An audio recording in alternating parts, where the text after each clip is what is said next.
हरिहन्तानम् नमो सिद्धानं नमो वायरियाणम् नमो वज्झायाणम् नमो लोये सव्वसाहुणम्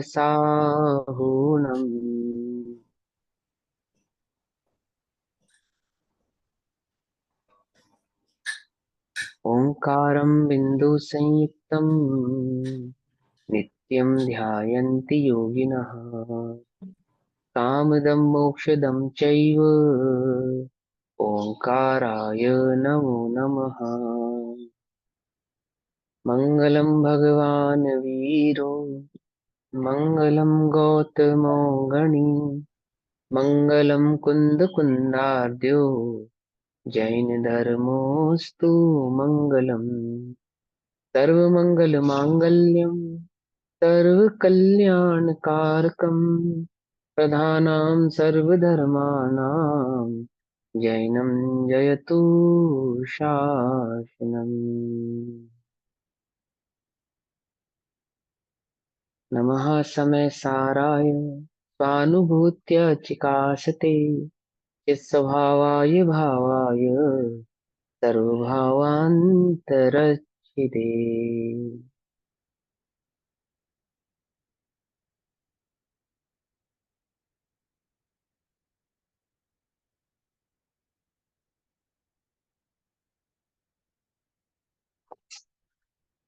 हमारी दोपहरकालीन कक्षा का विषय चल रहा है श्री समय सारजी ग्रंथ और श्री समय सारजी का स्वाध्याय हम सभी आचार्य अमृतचंद्र देव द्वारा रचित आत्मख्याति टीका के माध्यम से कर रहे हैं।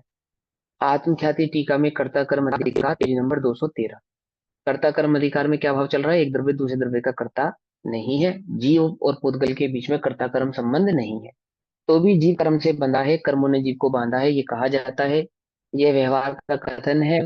व्यवहार के कथन के अनुसार निमित्त नैमित्तिक संबंध की अपेक्षा से जीव ने कर्म को किया और कर्म ने जीव को बांधा, इस प्रकार कहा जाता है। वास्तव में तो जीव एक अपने अज्ञान भाव का ही कर्ता होता है, अपने अज्ञान भाव रूप से परिणमता है। अपने अज्ञान भाव रूप के परिणमन को ही मिथ्यात्व आदि पांच हेतु जो कर्म बंध के कहे हैं, उस अपेक्षा से जीव ने मिथ्यात्वृत्ति कषाय योग आदि को किया है, ऐसा कहा जाता है। वही एक अज्ञान भाव ही पांच प्रकार से कहा जाता है। इस जीव को अज्ञान रूप परिणामे में कई कर्म का उदय निमित्त है, कर्म का उदय निमित्त है, ऐसा कहते हैं। वास्तव में जीव अपनी स्वयं की योग्यता से ही अज्ञान रूप परिणमित होता है। वह स्वतंत्र रूप से ही अपने स्वभाव को, अज्ञान क्या है कि अपने स्वभाव को नहीं जानना, यही जीव का अज्ञान है। अपने स्वभाव को जाने, अपने ज्ञाता दृष्टा चैतन्य भाव को जाने, यही उस जीव का ज्ञान है। निरंतर अज्ञान में उद्यत होता हुआ, रमण करता हुआ, निज रूप करता हुआ, पर द्रव्य को अपना भाव मानता हुआ अनादि से संसार में परिभ्रमण कर रहा है।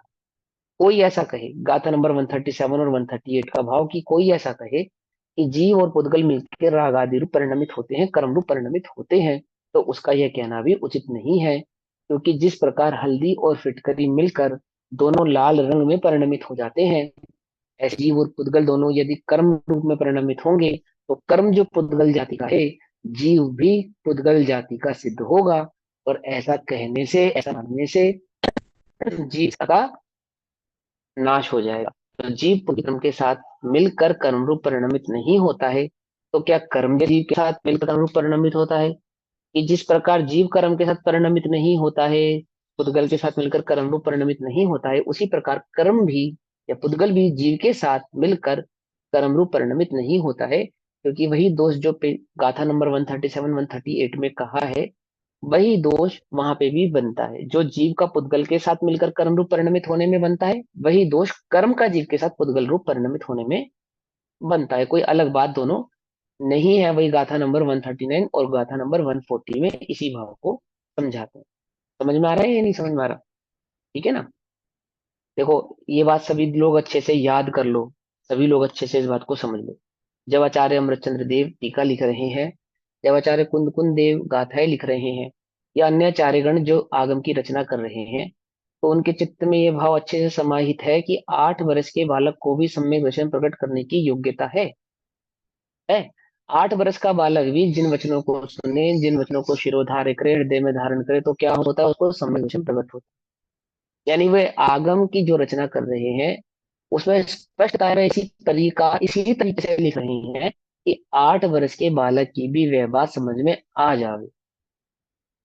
ठीक। तो इसके लिए हमें बहुत विशेष ज्ञानी होना पड़ेगा और बहुत विशेष बुद्धि का धारी होना पड़ेगा, ऐसा नहीं है। जितनी बुद्धि 8 वर्ष के बालक के पास है, यदि उतनी बुद्धि भी तुम्हारे पास है, तो तुम आगम के हृदय को भी समझ सकते हो और आगम को अपने हृदय में स्थापित करके सम्यक दर्शन आदि भी प्रकट कर सकते हो। कोई मुश्किल कारण कार्य यह नहीं है। ठीक है ना। इतना सहज है। जब दिव्य ध्वनि कैसे गिरती है कि महा और लघु दोनों ही प्रकार की भाषाओं में गिरती है। कौवा भी जावे दिव्य सम्मोचरण में तो अपनी भाषा में जिन वचन को समझ सके, शेर भी जावे तो अपने जिन वचन में समझ सके, देव भी जावे तो समझ सके, और मनुष्य भी जावे तो जिन वचन को अपनी ही भाषा में धारण समझ सकता है उसको धारण कर सकता है। तो जो आचार्य हैं वे किस भाषा में लिखते हैं कि जो जन जन जन सामान्य जन की बात जो समझ में आ जावे। समझे ना। यदि उन्हें बहुत विशेष बात लिखनी होती ना, तो घट पट और स्वर्ण आदि के उदाहरण नहीं देते वो। समझे। वो सारे उदाहरण कौन से देते, वो मूल व्याकरणों के और जाने किन किन चीजों के ऐसे उदाहरण देते जो सिर्फ पंडितों के ही समझ में आ सकते थे। कोई रसायन शास्त्र का उन्होंने उदाहरण नहीं दिया, कोई केमिस्ट्री के कोई बड़े बड़े फिजिक्स के उदाहरण उन्होंने नहीं दिए। ऐसा तो नहीं उन्हें फिजिक्स का ज्ञान नहीं है, केमिस्ट्री का ज्ञान नहीं है। सभी प्रकार के उस भाव को वे जानते हैं। ज्योतिष का भी अच्छा ज्ञान होता है, तो भी नक्षत्र और तारामंडलों के उदाहरण उन्होंने नहीं दिए। कोई साइंस का टीचर होता है ना, तो सारे उदाहरण कैसे होते हैं उसके, वैज्ञानिक होते हैं। मैथमेटिक्स का टीचर हो, उसके उदाहरण कैसे होते हैं, सारे गणित के ही होते हैं। उसके सब पहेलियां भी गणित की होती है, उसके पास उदाहरण भी गणित के होते हैं। ऐसा ही होता है। इसी अब आचार्य जो संस्कृत के विद्वान हैं, आचार्य अमृतचंद्र देव, आचार्य कुंद कुंद देव संस्कृत के विद्वान हैं।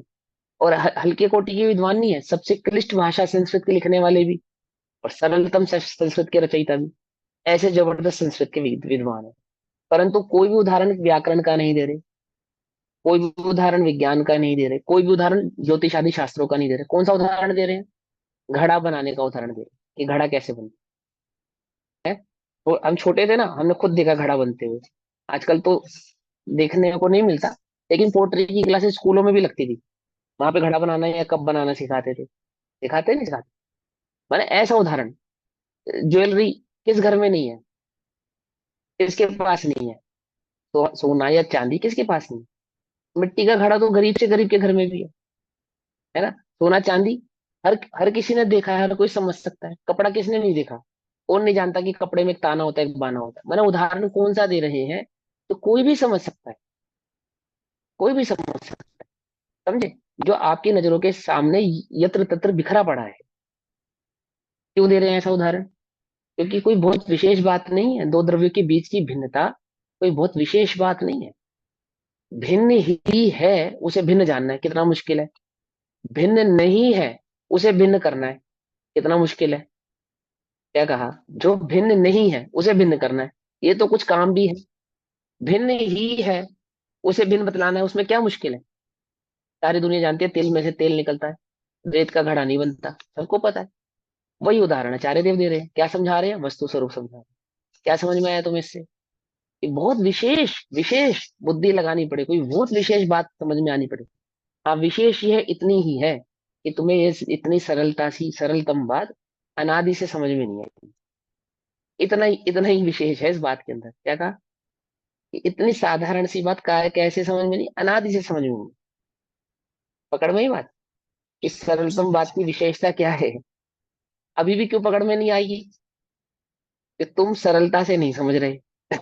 सरल बात को सरल तरीके से नहीं समझ रहे, बहुत विशेष प्रकार से इसको समझने की चेष्टा कर रहे हो। विशेष क्या है उसमें, कुछ नहीं है ना।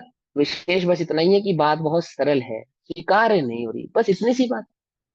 कि बस मैं अज्ञान नहीं करूंगा और मुक्त हो जाऊंगा, कि हाँ तू अज्ञान नहीं करेगा और मुक्त हो जाएगा, इतनी सी बात है। इससे ज्यादा कुछ है ही नहीं। कि इतनी सी बात है कि बस मैं आत्मा और ऐसा अनुभव करूंगा तो सम्यक दर्शन हो जाएगा, कि हाँ सिद्ध बन जाएगा, सम्यक दर्शन की बात कर रहा है, केवल ज्ञान प्रकट हो जाएगा। इतनी सी बात क्या है, इतनी सी बात है। अरे भैया, इतना अपार आगम, ये इतनी सी बात, कि हाँ बात इतनी सी ही है। बात ये है कि इतने अपार आगम में इतनी सी बात समझानी है तुझे, इतनी सी बात ही समझ में नहीं आ रही। समझ में आई बात, नहीं समझ में आई। पूरी रामायण क्या है इतनी बड़ी है ना रामायण, क्या है उसमें पूरी रामायण में। एक सीता है, एक राम है, एक रावण है। रावण ने सीता का हरण कर लिया, और राम जाके रावण को मार के युद्ध करके और सीता को वापस ले आते, बस खत्म। इतनी सी रामायण है। इससे अधिक रामायण में कुछ है ही नहीं। कुछ बात समझ में नहीं आई? ये अनादि की रामायण कितनी सी है कि नाटक को नाटक नहीं समझ पा रहा। नाटक को नाटक नहीं समझ पा रहा, पर्यायों के खेल को द्रव्य का खेल समझ। इतनी सी बात है। शरीर मैं नहीं हूं। ये दिन रात ये गली में चलने वाला भिखारी है। भिखारी भिखारी इन सेंस, अनपढ़ हो, गवार हो, कुछ नहीं जानता, उसको भी मालूम है। क्या मालूम है? कि एक दिन मर जाएंगे। एक दिन ये देह छूट जाएगी। और ये जो मरण है ये परमानेंट नहीं है, क्योंकि आत्मा अमर है और शरीर नश्वर। पता है उसको भी बात। कितनी साधारण सी बात, लेकिन समझ में नहीं आ रही। क्या समझ में नहीं आ रही? कि आत्मा का स्वरूप अविनश्वर कैसा है, और देह का जो नश्वर स्वरूप है पुद्गल का, वह कैसा। ये उसको अस्तित्व गुण के आस्ति नास्ति और अवक्तव्य भाव उसको समझ में नहीं आ रहा। वस्तु का उत्पाद व ध्रुव युक्त जो स्वभाव है, वह उसके ज्ञान का विषय नहीं है। चर्चा उसी की कर रहा है। चर्चा उसी की कर रहा है, जानता वह भी है। ठीक है ना? लेकिन क्या नहीं हो रहा? स्वीकार नहीं कर। बात समझ में आई? हाँ, बहुत विशेष बुद्धि नहीं, बिल्कुल सरलता सी बात। बहुत सिंपल सी बात। क्या कह रहे हैं सरलता सी बात? कि गाथा नंबर 139 और 140 में समझा रहे कि जिस प्रकार हल्दी और फिटकरी मिलाने पर लाल रंग हो जाता है, घर घर में बनाया जाता था। ये लाल रंग घर घर में बनाया जाता था। पहले चोट लग जाती थी ना, चोट कहीं पे भी, तो क्या करते थे? हल्दी फिटकरी या हल्दी चूने का मिश्रण लगाते थे। एंटीबायोटिक एंटीबायोटिक नहीं लगाता था कोई, हल्दी का दूध पिलाते थे अभी भी और लगाते हल्दी हैं। चूने का मिश्रण। हाँ, हल्दी चूने का मिश्रण लगाते। क्या होता है हल्दी चूने का मिश्रण लगाने से? कि दर्द भी खत्म स्वेलिंग, हो जाता है स्वेलिंग ना? भी खत्म जो हो उसमें सूजन, हाँ सूजन सूजन आई है वो भी, और जो ब्लड निकल रहा होता है वह भी थम जाता है। और क्या होता है कि जो घाव है वह जल्दी भर जाता है। तो घर घर में प्रत्येक व्यक्ति को पता है क्या, कि हल्दी में चूना मिला देने पर क्या हो जाता है? लाल रंग हो जाता है। सबको पता है, बच्चे बच्चे को भी पता है ये बात। ये उदाहरण आचार्य दे रहे हैं। जो बात बच्चे बच्चे को भी पता है, क्या? कि हल्दी में चूना मिला देने पर लाल रंग हो जाता है। तो किसका लाल रंग होता है? चूने का लाल होता है या हल्दी का लाल होता है? ये दोनों का ही लाल हो जाता है। हल्दी भी लाल हो जाती है और चूना भी लाल हो जाता है। ऐसा नहीं है कि हल्दी के साथ चूना मिलाने पर चूना तो लाल हो जावे और हल्दी पीली रह जावे। ऐसा होता नहीं। इसी प्रकार पुद्गल के साथ जीव मिलने पर कर्म रूप परिणमित हो जाता है। ऐसा नहीं है, क्योंकि जिस प्रकार हल्दी भी लाल हो जाती है, चूना भी लाल हो जाता है। यदि जीव और पुद्गल दोनों कर्म रूप बन जाएंगे, तो जीव की सत्ता का, जैसे हल्दी के पीलेपन की सत्ता का नाश हो गया, ऐसे ही जीव के जीवत भाव का नाश हो जाएगा, और कर्म रूप परिणमित होने पर वह पुद्गल हो जाएगा। सिंपल सी बात है।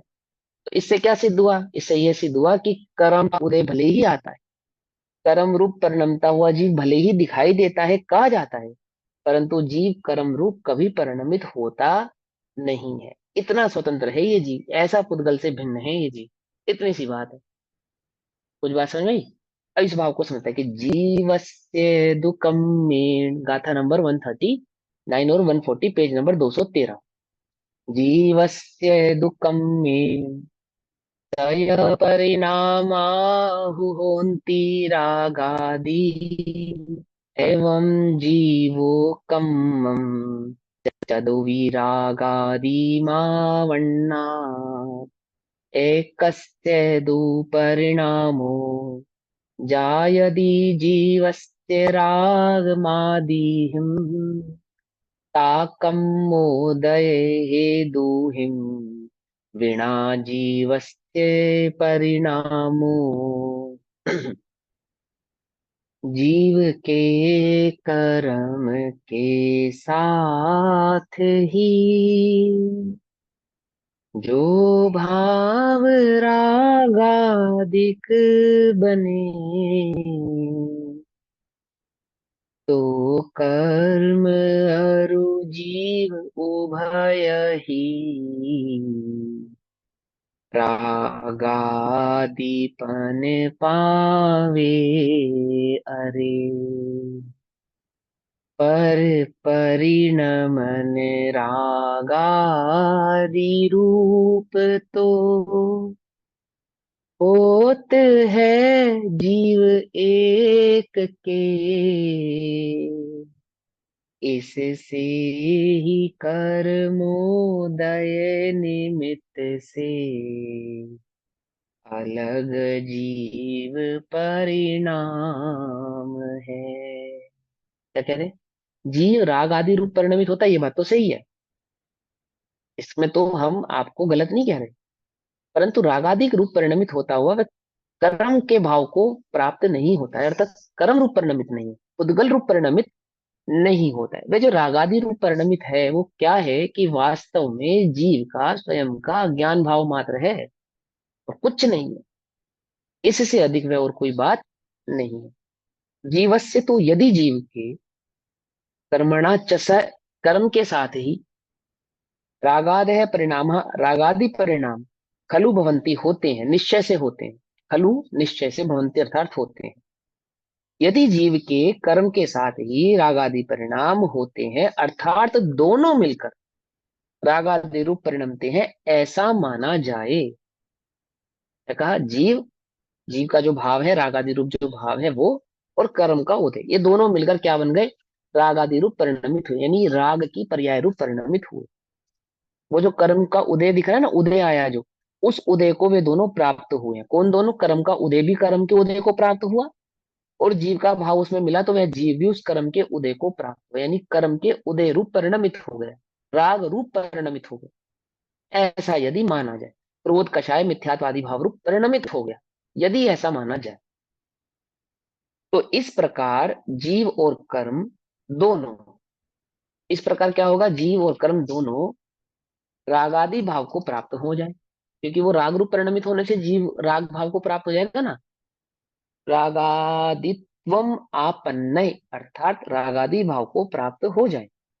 तो परंतु रागादि भी परिणाम, रागादि भाव से परिणाम तो जीवस्य एकस्य, जीव के एक के ही जायते होता है, अर्थात राग रूप जो परिणमन होता है, यानी राग का जो भाव उत्पन्न होता है, मेरापन, यह मेरा है, ऐसा जो भाव है वह एकमात्र जीव के होता है। पुद्गल के तो ऐसा भाव नहीं होता कि यह मेरा है, समझे ना? वो तो राग का जो भाव उत्पन्न होता है वो एकस्य जीवस्य, जीव के ही होता है। इसलिए कर्मोदय हेतु भी बिना, अर्थात कर्मोदय रूप निमित्त से रहित ही, अर्थात भिन्न ही जीव का परिणाम है। क्या कहते हैं? कि कोई पुद्गल तो ऐसा भाव नहीं करता ना कि ये वस्तु मेरी है। इसका मतलब क्या हुआ कि जो जीव का राग भाव है, जो जीव का राग भाव है, मेरेपन का भाव, वह एकमात्र जीव के होता है। कोई जीव कर्म के उदय को प्राप्त नहीं होता है, ऐसे ही कोई कर्म का उदय जीव के भाव को प्राप्त नहीं होता। वे दोनों कैसे हैं? भिन्न भिन्न रूप से रहते हैं और भिन्न भिन्न रहकर अपने अपने भाव को करते हैं। यदि जीव के, टीका पढ़ते हैं, यदि जीव के भैया यहाँ पे ये रागादि, बात नहीं समझ में आ रही। भैया, अभी जीव आएगी, के एक आएगी। एक हाँ, हाँ, एक अस्य परिणाम, मैं समझ गया आपको क्या समझ में नहीं, कि जीव के एक ही होता है, अर्थात वह जो राग का परिणाम है वह जीव के ही होता है। यहाँ पे राग का परिणाम जीव के ही होता है, अर्थात यह कहना चाहते हैं कि ममत्व भाव जो उत्पन्न होता है ना, कि मेरा है, ये पर भाव मेरा, ये पर वस्तु मेरी है, ये मम का भाव जो पैदा हुआ, ये किसका है? ये जीव का है। कोई थोड़ा बोले वॉइस ब्रेक हो गया जी कि तू आपकी। ऐसा मान कि मेरा है।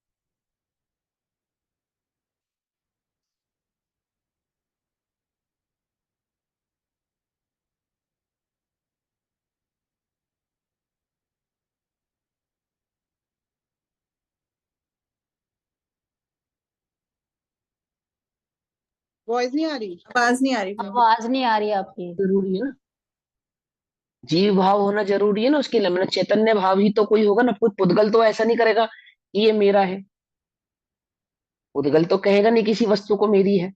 ये भाव तो जीव ही कहता है कि मेरा है या मेरी है। तो जो मेरापन का भाव उत्पन्न होता है, ममकार भाव उत्पन्न होता है, वह जीव के उत्पन्न होता है, ना कि पुद्गल के उत्पन्न होता है। एक होता है कर्म का उदय, और एक होता है उस रूप भाव। बात कही, क्या कहा कि जीव के राग तो है परंतु जीव राग रूप नहीं है। क्या कहा? इस बात समझ में नहीं? पिछली गाथा में क्या कहा था? राग तो है, राग का उदय तो है, परंतु जीव उस उदय रूप नहीं है। और इस गाथा में क्या कह रहे हैं? कि जीव के राग तो है, परंतु जो कर्म है ना, कर्म वह राग रूप नहीं है, माने वह जीव के भाव को प्राप्त नहीं हो। जैसे जीव पुद्गल के भाव को प्राप्त नहीं होता, ऐसे ही पुद्गल जीव के भाव को प्राप्त नहीं होता। देखो टीका में पढ़ते हैं। यदि जीव के राग आदि अज्ञान परिणाम के निमित्त भूत, अज्ञान परिणाम के निमित्त यानी राग आदि अज्ञान परिणाम क्या है? कि वो अपने स्वभाव को नहीं जानता, जीव अपने ज्ञान भाव को नहीं जानता, और क्या मानता है? ये जो पर पदार्थ है, यानी जो पर उद्गल तत्व है या द्रव्य है, यह हम मैं हूं। तो द्रव्य कर्म को निज रूप करता है, भाव कर्म को निज रूप करता है, और नो कर्म को निज रूप करता है। नो कर्म यानी शरीर आदि को निज रूप करता है, कर्म आदि के उदय को निज रूप करता है, और कर्म आदि का जो गेय रूप से पना जो जीव में झलकता है, ऐसा जो ज्ञान में भाव झलकता है, ऐसे भाव कर्म को निज रूप करता है। तीन बातें हो गई। अब क्या कहते हैं? कि यदि जीव के राग आदि अज्ञान परिणाम के निमित्त भूत, उदयागत अज्ञान परिणाम के निमित्त भूत, जीव के अज्ञान परिणाम और कर्म के उदय में और बंध में क्या संबंध है? निमित्त नैमित्तिक संबंध है। निमित्त भूत उदयागत उद्गल कर्म के साथ ही, माने दोनों एकत्रित होकर ही राग आदि अज्ञान परिणाम होता है। वहां पे तो होता पुद्गल का उदय परिणाम, यहाँ पे क्या हो गया? जीव का अज्ञान परिणाम। कि कोई ये कहे, पिछली गाथा में समझाया था कि जीव का अज्ञान परिणाम और कर्म का उदय मिलकर कर्म रूप होते हैं। और यहाँ क्या समझा रहे हैं? कि कर्म का उदय और जीव का अज्ञान परिणाम, ये दोनों मिलकर जीव के अज्ञान परिणाम रूप होते हैं। बात समझ में आई या नहीं समझ में? पिछली गाथा में क्या था? अपना परिणाम और पुद्गल का परिणाम पुद्गल रूप होते हैं। इस गाथा में क्या है? कि पुद्गल का परिणाम और अपना परिणाम, ये दोनों मिलकर जीव रूप होते हैं। तो जैसे जीव पुद्गल रूप नहीं होता, ऐसे पुद्गल भी तो जीव रूप नहीं होता ना, ये दोनों में जीव से कोई रूप भी एक नहीं रूप हो होते, जाए। जीव रूप थोड़ा ना हाँ होते, जी, अज्ञान रूप होते हैं। वही अज्ञान तो जीव का ही भाव है ना। अज्ञान किसका भाव है? पुद्गल का भाव है या जीव का भाव है? ठीक है ना, ठीक है। ये भी तो बताओ ना। ओके। हाँ, है ना जीव। क्योंकि वहां पे तो अज्ञान की मुख्यता से बात कह रहे हैं, तो अज्ञान भाव है किसका? अज्ञान का कर्ता कौन? ठीक है ना। अज्ञान क्या है? इस जीव जानता है, उस जानने को ही, स्वयं को नहीं जानने को अज्ञान कहते हैं, स्वयं को जानने को ज्ञान कहते हैं। ठीक है ना। तो वो बेसिकली है तो ज्ञान, ये बात तो करेक्ट है। लेकिन ज्ञान में अज्ञान की संज्ञा क्यों हुई है? क्योंकि ज्ञान स्वभाव को नहीं जानता, इसलिए उसको अज्ञानी कहते हैं। ज्ञान स्वभाव को जाने तो वही ज्ञान क्या हो जाएगा? ज्ञानी हो जाएगा। सूक्ष्मता से देखने पर तो ज्ञान का काम जानना है, वो जानने का कार्य करता है, अन्य कुछ करता नहीं। ये सब भाव पिछली कक्षाओं में अच्छे से स्पष्ट करके समझाए ना। हाँ, वो भूलो मत, उसे भूलो मत। अगर मैं पिछला पिछला ही बार बार रिपीट करूंगा तो अगला अगला कैसे समझ में आएगा? तो उसे याद रखो जो पहले पढ़ा था, और अब इस भाव को समझोगे तो और अच्छे से समझ में आएगा। क्या कहते हैं? यदि जीव के, जो जीव के अपने भाव है, जीव का अपना भाव कौन सा है? ज्ञान जीव का अपना भाव है। उसी अज्ञान का संदर्भ अज्ञान, ज्ञान के संदर्भ से अज्ञान को समझा है। स्वभाव को नहीं जानता, तो नहीं जानता तो किसने मजबूर किया उसे कि स्वभाव को मत जान? किसने कहा आके कि तू अपने स्वभाव को मत जान? कौन सा कर्म उसके आड़े आ रहा है, कौन सा कर्म उसका रोड़ा बन रहा है? अरे तू ज्ञानमय है, अपने ज्ञान में रह। कौन तुझे कहता है कि तू कर्ता बन? और किसी के कहने से तू कर्ता बन जाएगा? या किसी के कहने से तू पुद्गल बन जाएगा? या तू पुद्गल को निज रूप मानने से पुद्गल बन जाएगा? कि कोई तुझे कहता भी नहीं, और किसी के कहने से भी तू बन जाएगा नहीं, तो तू कैसा है? सदैव ज्ञान में है, ज्ञान में ही रहने वाला है। स्वर्ण और चांदी को एक साथ रखने पर कोई स्वर्ण तो चांदी बन जाएगा नहीं ना, स्वर्ण ही रहेगा ना। ऐसे ही ज्ञान में आत्मा तो सदैव ज्ञान में ही रहेगा। अब नहीं जानता, यह अज्ञान। अपने ज्ञान में स्वभाव को नहीं जानता, यह अज्ञान। तो यदि जीव के राग आदि अज्ञान परिणाम के निमित्त भूत, जीव का अज्ञान भाव किसका निमित्त बताया? कर्म के उदय का निमित्त, कर्म के बंध का निमित्त। कर्म का उदय और कर्म का बंध किसका निमित्त बताया? जीव के अज्ञान का निमित्त। कर्म की अपेक्षा से जीव को अज्ञान को निमित्त बताया, और जीव के अज्ञान की अपेक्षा से कर्म के उदय को निमित्त बताया। निमित्त किसको कहना? निमित्त किसको कहना? कि तो कार्य कार्य होने के होने के हो बाद बाद जाने उससे दोष हाँ। आता है। उस कार्य के होने में जो अनुकूल भाषित हो, उसे निमित्त कहते हैं। भाषित हो, अनुकूल जान पड़े, अनुकूल जान पड़े। ठीक है। तो अब तो कितना अजीब लगेगा कि मेरी गाड़ी ये कहे कि मैं उसका हूं, ये कपड़े ये कह रहे हैं कि हम तो हिमांशु के हैं, तो कोई नहीं मानेगा। समझे? अनुकूल क्या जान पड़ेगा? कि हिमांशु कहे कि ये मेरे हैं, जीव कहे पुद्गल को कि ये मेरा है, ये तो अनुकूल जान पड़ती है बात। लेकिन पुद्गल कहे कि जीव मेरा है, तो बोलो क्या कितना कितनी अनुकूल पड़ेगी ये बात जानने में। कि कोई जीवित व्यक्ति मुर्दा से लिपट के रोए, ये तो समझ में आती है। कोई मुर्दा जीवित से लिपट के रोए कि कोई मुर्दा लिपट जाए तुमसे कि मुझे मत जलाओ, फिर क्या करोगे तुम? कुछ बात समझे नहीं? उसे मुर्दा कौन कहेगा? अनुकूल क्या जान पड़ता है? अनुकूल तो यही जान पड़ता है कि कोई जीवित मुर्दा के से लिपट के रोए। मुर्दा माने पुद्गल, जीवित माने जीव। समझे नहीं समझे? है ना? हाँ, ऐसा। तो अनुकूल निमित्त है ना वो जीव, इसलिए उसको उसको कहा। अब समझ, यदि जीव के रागादि अज्ञान परिणाम के निमित्त भूत उदयागत उद्गल कर्म के साथ ही, अर्थात उद्गल कर्म का उदय और जीव का अज्ञान भाव, ये दोनों मिलकर एकत्रित होकर राग आदि रूप अज्ञान परिणाम होता है। ऐसा वितर्क उपस्थित किया जाए तो जैसे मिली हुई फिटकरी और हल्दी दोनों का लाल रंग रूप परिणाम होता है, उसी प्रकार जीव और पुद्गल कर्म दोनों के राग आदि अज्ञान परिणाम की आपत्ति आ जाएगी। यानी कि हमें ऐसा मानना पड़ेगा कि जीव का तो अज्ञान परिणाम है ही, पुद्गल का भी अज्ञान परिणाम है, ऐसा मानना पड़ेगा। और जब पुद्गल में अज्ञान की संधि देंगे तो उसमें ज्ञान है ऐसा स्वीकार करना पड़ेगा, क्योंकि बिना ज्ञान के तो अज्ञान हो सकता नहीं। कुछ बात समझे नहीं? किसी जीव को अज्ञानी होने के लिए ज्ञान होना आवश्यक है ना? पकड़ में ही बात नहीं? पकड़ में? कौन है अज्ञानी? चेयर कुर्सी सोफा टेबल, ये अज्ञानी है या जीव अज्ञानी है? ना?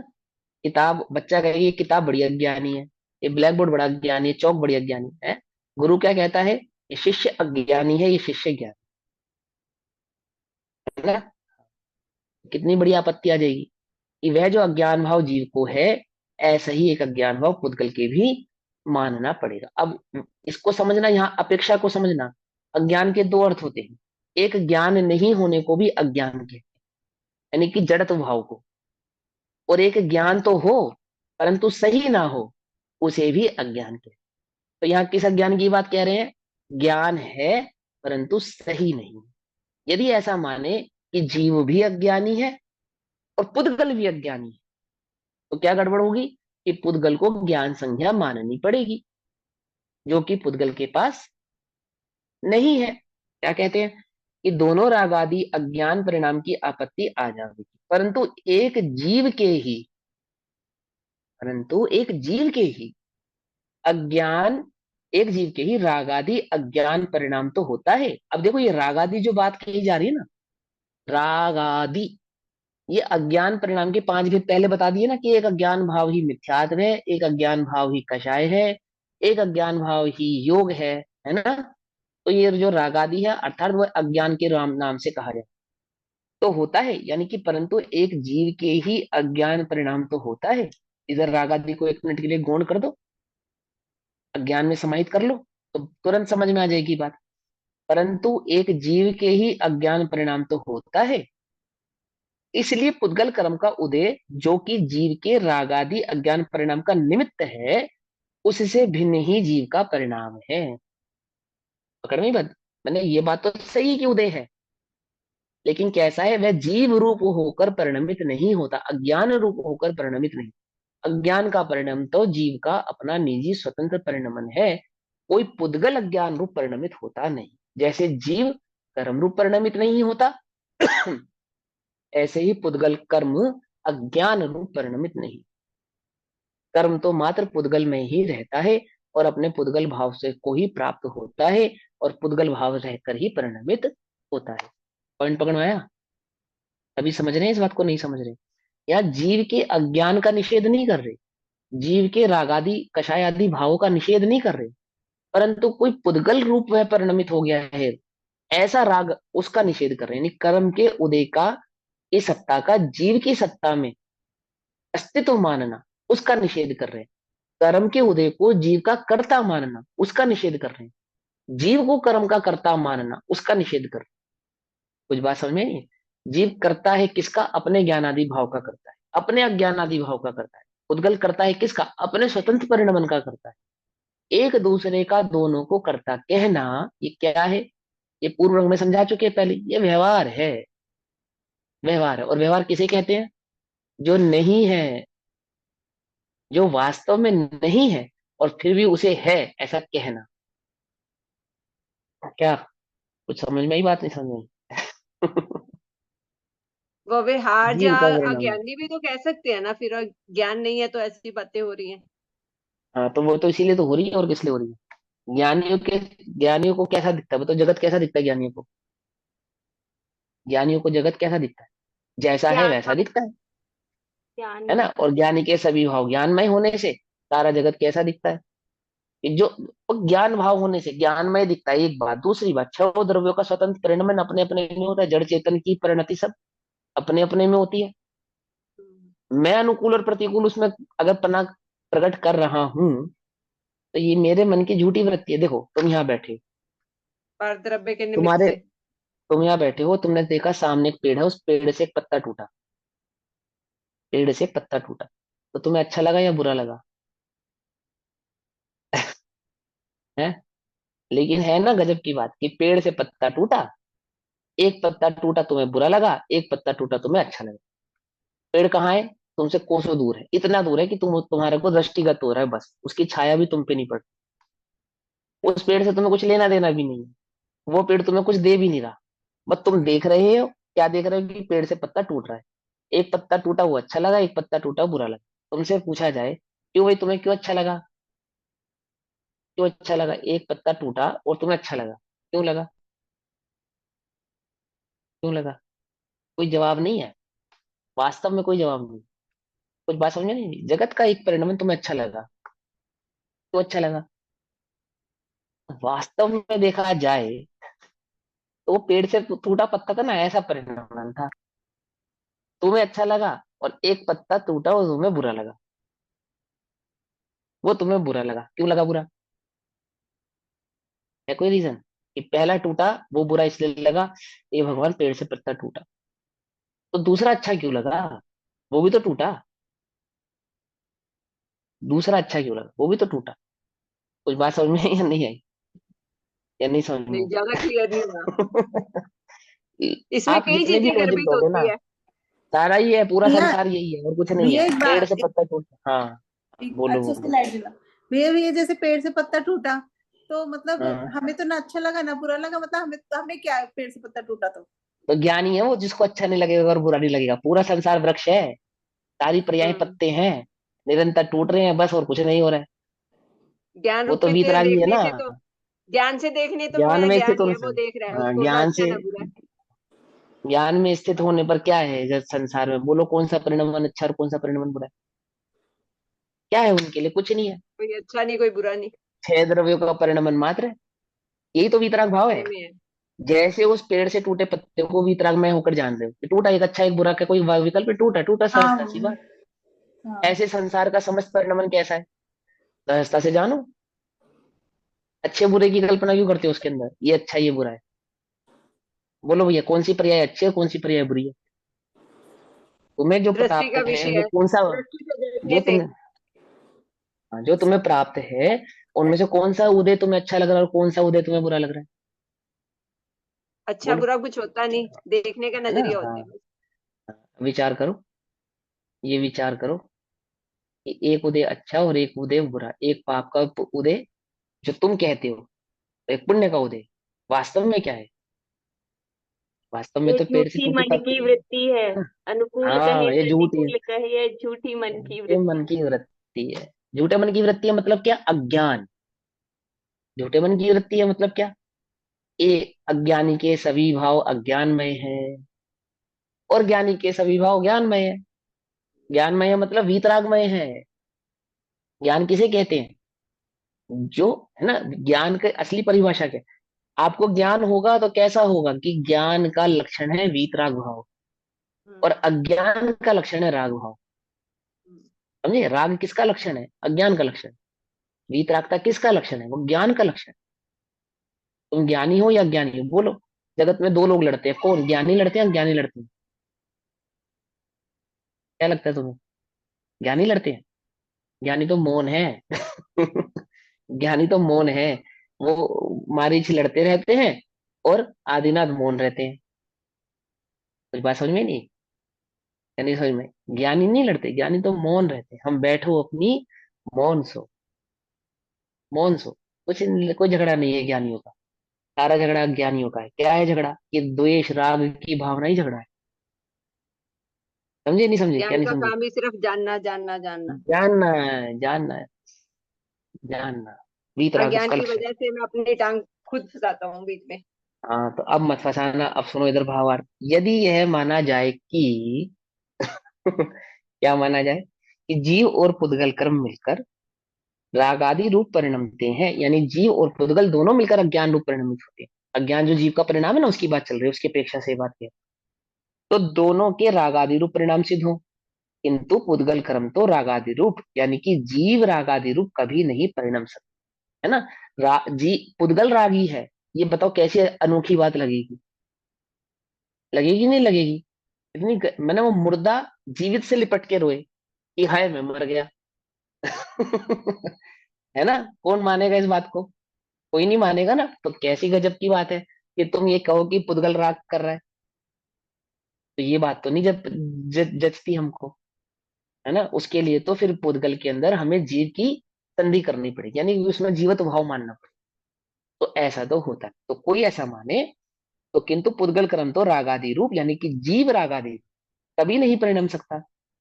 इसलिए पुद्गल कर्म का उदय जो कि रागादि परिणाम का निमित्त है, पुद्गल कर्म का उदय जीव के रागादि परिणाम का निमित्त, निमित्त, ध्यान से समझना, निमित्त है, उससे भिन्न ही जीव का परिणाम है। यानी कि जीव का जो राग भाव रूप परिणाम परिणाम होता है, वह पुद्गल के कर्म के उदय से भिन्न ही जानना, उसकी जाति भिन्न और पुद्गल के कर्म के उदय की जाति भिन्न, इन दोनों के बीच के जाति भेद को जानना। ठीक। अब यहाँ नए विभाग से, नए विभाग से अर्थात नयों के भेद से, पृथक पृथक नयों से यह कहते हैं कि आत्मा में कर्मबद्ध स्पष्ट या अबद्ध स्पष्ट है, अर्थात आत्मा कर्मों से बंधा है और अथवा आत्मा कर्मों से नहीं बंधा है। आत्मा ने कर्मों को छुआ है अथवा आत्मा ने कर्मों को नहीं छुआ है। कैसे कहेंगे? नए विभाग से कहेंगे, नए विभाग से। पकड़ में ही बात नहीं? पकड़ में ही? कौन से विभाग से करेंगे? नए नए विभाग विभाग से। हाँ। से आप निकाल। स्वभाव से, स्वभाव से कैसा है ये भी बतलाएंगे और कैसा कहा जाता है वह भी बतलाएंगे। ठीक है ना। तो कहते हैं नए विभाग से, गाथा नंबर 141 में क्या कहते हैं नए विभाग से? सारा क्लियर हो जी, जाएगा, है ना। ये तो सब क्लियर ही है, सब क्लियर ही है ना। जीवे कम्मम बद्धम, मैंने आपसे बोला ना। क्लियर क्या है? सबसे पहले ये समझो, जो बात 8 बरस के बालक की समझ में आ सकती है वो तुम्हारी समझ में नहीं आ सकती। 8 बरस के बालक को जीवन का जितना अनुभव है, तुम्हारे जीवन के 8 8 बार करके चार, 3 4 तो बन ही जाएंगे। क्या समझे? 8 का स्क्वायर या 8 का 4 तो होगा ही क्यूब, या नहीं होगा? होगा ना। हाँ तो बस इतना तो है ना वो। चलो।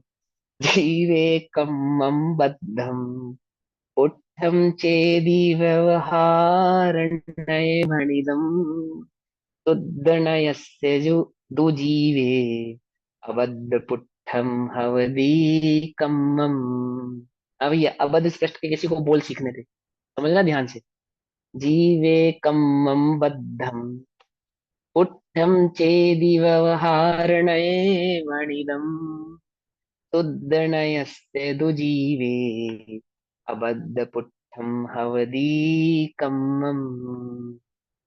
अब बस है प्रश्न है, कर्म। हाँ है आपने अब कर्म। उत्तम इसको बोल इसका दिया। भाव कर देते हैं। जीव माने जीव में, कम्मम यानी कर्म, बद्धम यानी बंधा, पुट्ठम यानी छुआ। ठीक है। जीव ने कर्म, जीव कर्म से या कर्म में बंधा अथवा कर्म को छुआ, चैदी ऐसा, व्यवहार नय भणिदम, व्यवहार नय से कहते हैं। जीव कर्म से बंधा है अथवा जीव ने कर्म को छुआ है, ऐसा व्यवहार नय से कहते हैं। शुद्ध नय से, शुद्ध नय से तो जीव और पुद्गल है ना, क्या है? अबद्ध पुट्ठम, यानी कि ना बंधा है न छुआ है, हवदी होता, कम्मम कर्म से, अर्थात शुद्ध नय से जीव कर्म से ना बंधा है और ना ही जीव ने कर्म को छुआ है। है कर्म जीव में बद स्पष्ट, जो कथन यह व्यवहार का, पर बद स्पष्ट न कर्म जीव में, कथन है नए शुद्ध का। समझी बात? व्यवहार क्या समझ में आया, शुद्ध ने क्या समझ में आया? शुद्ध ने वस्तु के स्वभाव को समझाता है, और व्यवहार ने जैसा तुम्हें समझ में आए वैसे समझाता है, बस इतनी सी बात। ठीक है। अब व्यवहार ने का उद्देश्य तुमको गलत पढ़ाना है क्या? कि व्यवहार ने का उद्देश्य तुमको गलत पढ़ाना नहीं है। जैसा तुम्हें समझ में आए उस प्रकार से कहकर वस्तु के उस स्वभाव को समझाना है जो वस्तु का एक्चुअल में स्वभाव है। बता नहीं पा रहा ना, मुश्किल पड़ रहा है। तो इसलिए अभी वो फिलहाल तुम्हारी भाषा में उस बात को कह रहा है। रोटी को हप्पा, पानी को मम्मा कह रहा है बेचारा, क्या करे? हप्पा और रोटी का कोई लेना देना नहीं है। ठीक है ना? हाँ। लेकिन क्या करे, समझाने की अपेक्षा से कह रहा है। तो क्या कहता है? गाथा जीवई, जीव में कर्म बधम, अर्थात उसके प्रदेशों के साथ, कर्म के साथ बंधा हुआ है। च तथा स्पष्टम, स्पर्शित है। जीव कर्म के साथ बंधा हुआ है अथवा कर्म को छूता है। इति ऐसा व्यवहार नए भणितम, अर्थात व्यवहार नय का कथन। व्यवहार नय से ऐसा कहते हैं कि देखो भैया, तुम कर्मों से बंधे हो, है ना, 8 कर्मों से जीव बंधा है। 8 कर्मों के कारण जीव संसार में भटक रहा है। 8 कर्मों के से जब तक वह छूटेगा नहीं, 8 कर्मों को जब तक वह छोड़ेगा नहीं, तब तक वह संसार से छूटेगा नहीं, संसार के बंधन से मुक्त होगा नहीं, ऐसा व्यवहार ने कहता है। व्यवहार ने जो कहता है क्या गलत कहता है? गलत कहता है कि नहीं? व्यवहार की अपेक्षा से सही कहता है। यदि तुम्हारे घर पे घड़े को पानी का घड़ा कहा जाता है तो तुम क्या गलत कहते हो? है कि भाई पानी के संयोग से, संयोगिक भाव से कहता है ना। व्यवहार ने का क्या काम है? जो संयोग की अपेक्षा से कथन करता है। संयोगिकी, जल के अपेक्षा, जल का घड़े के साथ संयोग होने पर घड़ा जल का है, ऐसा कहना व्यवहार का भाव है, ऐसा कहना व्यवहार का लक्षण है। मेरा मेरा इस घड़े के साथ संयोग होने पर मैं पुरुष हूं, मनुष्य हूं, ऐसा कहा जाता है। जैसे जल का संयोग होने पर घड़े को जल का, ऐसे ही मुज्जीव को क्या कहा? मनुष्य। मुज्जीव को क्या कहा? क्या कहा मुज्जीव को? पुरुष। किसके संयोग से? इसके संयोग से, उसमें रखी वस्तु के संयोग से। और इस पुद्गल को क्या कह दिया? जीव। जैसे घड़े को जल का कह दिया, है ना, ऐसे ही इसको क्या कह दिया? जीव कह दिया। और मुझे शरीर कह दिया। कोई बात नहीं, कह दिया तो। कोई बहुत विशेष ज्ञानी, बड़ा तार्किक व्यक्ति आवे और आपसे बहस करे, जल का घड़ा, जल से घड़ा कैसे बनाया, जरा हमें भी बताओ। तो ऐसे बुद्धिशाली के लिए नहीं है ये बात। है ना? ये अरे तुम्हें कुछ नहीं पता, तुम काहे के पढ़े लिखे, तुम्हें इतना भी नहीं पता जल का घड़ा होता है, घी का घड़ा होता है, नमक का बर्तन होता नहीं होता है? नमक का बर्तन होता है नहीं होता है? तो सब्जी में बर्तन व्यवहार डालते से हो नहीं होता है, डालते हैं? व्यवहार से होता है। हाँ होता है, तो उसमें क्या आपत्ति है? हाँ होता है ना, होता है। तुम ज्यादा बुद्धिशाली हो तो उसमें क्या हुआ? हमारे घर में तो नमक का बर्तन भी है, शक्कर का बर्तन भी है, जल का घड़ा भी है, घी का घड़ा भी है सब हमारे घर में। उसमें क्या आपत्ति है? कोई आपत्ति नहीं। क्योंकि हमें भेद ज्ञान की दृष्टि जागृत है। क्या हम जानते हैं कि घी के संयोग के कारण उसे घी का कहते हैं, जल के संयोग के कारण जल का कहते हैं, नमक के संयोग के कारण नमक का कहते हैं। ओहो, आहा, पुद्गल के संयोग से मुझे मनुष्य कहते हैं, क्या गति के संयोग से पुरुष और मनुष्य ऐसा कहते हैं, कह दो कोई बात नहीं। कर्म आदि के संयोग से तुम मुझे अज्ञानी भी कह दो, ज्ञानी भी कह दो, संसारी भी कह दो, कह दो, हमें उसमें कोई आपत्ति नहीं।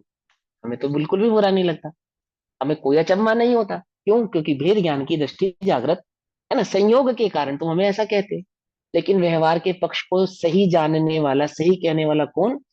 जो उसके निश्चय पक्ष को भी जानता है। जैसे तुम जानते हो ना कि घी का घड़ा नहीं होता, नमक का घड़ा नहीं होता, ऐसे ही तुम अपने को शरीर कहते हो तो कोई आपत्ति नहीं, यदि तुम अपने ज्ञान भाव को उस शरीर आदि संयोगिक भाव से पृथक जानते हो। पृथक जानते, नहीं जानते, वो आपत्ति है। घी का घड़ा कहने पर तुम घड़े को घी से निर्मित है ऐसा मानते हो, वो आपत्ति है। कुछ बात समझ में नहीं? आपत्ति समझ में आई? है ना? जब हमें लड्डू बहुत पसंद थे ना, तो माँ जब लड्डू बनाती थी बचपन में, तो अब लड्डू मीठा तो होता है खांड के मिश्रण से, है ना, और वो आटे का जो भुना हुआ भाव होता है देखने में तो लड्डू जैसा लगता है वो, उसे खाओ तो कैसा लगता है, फीका एकदम। कि ये तो मीठा हुआ ही नहीं। और उसमें खुशबू तो आती है। खुशबू किस चीज की आती है? खुशबू शक्कर की थोड़ी आती है, खुशबू तो घी की आती है। आटा जो घी के साथ भुनता है ना, उसकी आती है। कि महकता तो वो लड्डू जैसा ही है, पर उसमें स्वाद लड्डू जैसा नहीं होता। क्यों नहीं होता? क्योंकि वो मिठास तो शक्कर की देन है। जो इस बात को नहीं जानते, क्या हुआ है, वो भुने हुए आटे को ही लड्डू मानकर चखने पर ये तो लड्डू बेस्वाद है ऐसा मानते हैं। और लड्डू तो बेस्वाद होता नहीं, क्योंकि स्वाद की जो मूल सामग्री है ना, वो नहीं पड़ी हुई उसके अंदर। कुछ बात समझ में आ रही है, नहीं आ रही है? ऐसे ही वो जो चैतन्य की मूल सामग्री है, उस जो सुख की मूल सामग्री है, उसको नहीं जानता। क्या करता है वो? कषाय आदि भाव की पूर्ति को सुख मानता है। उसको ये नहीं मालूम कि जैसे कुत्ता हड्डी चबाता है तो स्वाद हड्डी से नहीं, रुधिर से आता है। ऐसे ही विषय कषायों से नहीं, पुद्गल आदि के परिणमन से नहीं, ज्ञान ही, ज्ञान ज्ञान का वेदन करता है, उसी में सुख का वेदन मानता है, उसी में दुख का वेदन मानता है। यदि वह उस मूल भाव को जान जाए तो क्या, फिर वह उसके है ना, बहकावे में आता नहीं है। तो जीव में कर्म यानी उसके प्रदेशों से जीव बंधा हुआ है, स्पृष्टम स्पर्शित है, ऐसा व्यवहार न्याय का कथन है। और जीव में कर्म अबद्ध और अस्पर्शित है, ऐसा शुद्ध न्याय का कथन है। जीव को और पुद्गल कर्म को एक बंद पर्याय पने से देखने पर, एक पर्याय बंद पने से देखने पर उनमें उस काल में भिन्नता का अभाव है, इसलिए जीव में कर्म बद स्पष्ट है, अर्थात बंधा हुआ है, ऐसा व्यवहार ने का पक्ष है। व्यवहार ने क्या कहता है? चार गति वाला है, संसारी है, आठ कर्मों से बंधा है, स्त्री है, पुरुष है, आदि है। कहता है जीव को तथा पुद्गल कर्म को अनेक द्रव्य पने से देखने पर, अर्थात भिन्न पने से देखने पर, जीव और पुद्गल की भिन्नता को जानने पर, देखने पर दैट मीन्स अनुभव करने पर, समझे ना, उसको भिन्न जानने पर, अनुभव अनुभूति के स्तर पर उनमें अत्यंत भिन्नता है। वास्तव में कैसे हैं वे दोनों? अत्यंत भिन्न है। जैसे ये वस्त्र मेरे हैं, वस्त्र के गंदे होने पर, फटने पर हर प्रकार का परिणाम होता हुआ भी मैं वस्त्रों से भिन्न हूं, भिन्न हूं, इस बात को भली प्रकार से मिथ्या दृष्टि भी जानता है। ऐसे ही पुद्गल आदि भावों से मैं भिन्न हूं, इस बात को भली प्रकार से एकमात्र सम्यक दृष्टि ही जानता है। मिथ्या दृष्टि वस्त्रों से भिन्न जानता है ना अपने को, या नहीं जानता? जानता है ना। बस ये मिथ्यात्व सम्यक में बदल जाएगा यदि तुम वस्त्रों जैसे पुद्गल को और जीव के भाव को समझ। पुद्गल को, शरीर को जीव ना मानकर चैतन्य भाव को जीव जानो, पुद्गल के भाव को पुद्गल जानो, द्रव्य कर्म भाव कर्म नो कर्म से भिन्न, ऐसा अपने को भिन्न जानो जैसा अपने को वस्त्रों से भिन्न जानो। अपने को वस्त्रों से भिन्न जानता हुआ भी वस्त्रादि धारण तो करता ही है, उसमें कोई आपत्ति नहीं, है ना। पहली स्टेज है ना अभी, तो घबराना नहीं। ऐसे ज्ञानी कौन? जो राग आदि भाव में परिणमित होता हुआ भी तुम्हें दिखाई दे, घबराना नहीं। पहला काम क्या है? भेद विज्ञान पैदा कर, अपने को उससे भिन्न जाना। पहले में पहला काम तत्व निर्णय करना। ये जो पहला काम है, ये कब से नहीं किया? अनादि से नहीं किया। बाकी सारे काम तो किए। क्या नहीं किया? पहला काम नहीं किया। क्या नहीं किया? अपने को उद्गल से भिन्न नहीं जाना। नहीं जाना दैट मीन्स अनुभव नहीं किया। अनेक द्रव्यपने देखने पर उनमें अत्यंत भिन्नता है। अत्यंत अभाव है ना दो द्रव्यों के बीच में, अत्यंत भिन्नता है। इसलिए जीव में कर्म अबद्ध स्पष्ट है, ऐसा निश्चय नहीं का पक्ष है। किंतु इससे क्या, जो आत्मा उन दोनों नए पक्षों को पार कर चुका है, वही समय सार है, अर्थात वही आत्मा का सार है, वही अनुभूति को प्राप्त है। उसने ही आत्मा का अनुभव किया है। इसने जो ये दोनों नयों से कैसा हो गया? पार हो गया। पार हो गया दैट मीन्स इसने, जिसने दो द्रव्यों को भिन्न अनुभव किया है। एक तो है बुद्धि के स्तर पे जानना, वो भी नयों से पार नहीं हुआ। पार कौन हो गया? जिसने उसका अनुभव कर लिया है। इसका अनुभव कर लिया, दो द्रव्यों की भिन्नता का अनुभव करा, यानी चैतन्य आदि भाव का जिसने अनुभव किया है। परंतु इससे क्या, नए पक्षों से क्या? जो आत्मा उन दोनों नए पक्षों को पार कर चुका है वही समयसार है। अब इसी बात को आगे की गाथा में कहते हैं, यानी गाथा नंबर 122 में वह समयसार है। कौन समयसार है? जो इन दोनों पक्षों को छोड़ चुका है, पक्षाक्रांत है ना, उसके भाव को छोड़ चुका है, वही समयसार है, अर्थात आत्मानुभूति कर चुका है, दोनों नयों के भावों को भली प्रकार से जानता है, दोनों प्रकार के नयों में कही गई बात को अच्छी प्रकार से, सर्व प्रकार से उसकी समझ में आती है। क्यों? क्योंकि भिन्न अनुभव करने के बाद वो उन दोनों को भिन्न है ऐसा भी कहता है और भिन्न नहीं है ऐसा भी कहता है। कोई दोष नहीं है। जिसने अनुभव नहीं किया है वो तो मात्र देखा देखी कहता है। समझे नहीं समझे? मात्र देखा देखी। तो गाथा नंबर 142, 142 गाथा हम मंडे को पढ़ेंगे। अभी समय हुआ, तब तक के लिए सभी को जय जिनेन्द्र। ओम नमः सिद्धेभ्य। निज निधि निज में बताई, यह अनंत उपकार है, उसके लिए जिनवाणी माँ को वंदना शत। नमो रिहंताणम नमो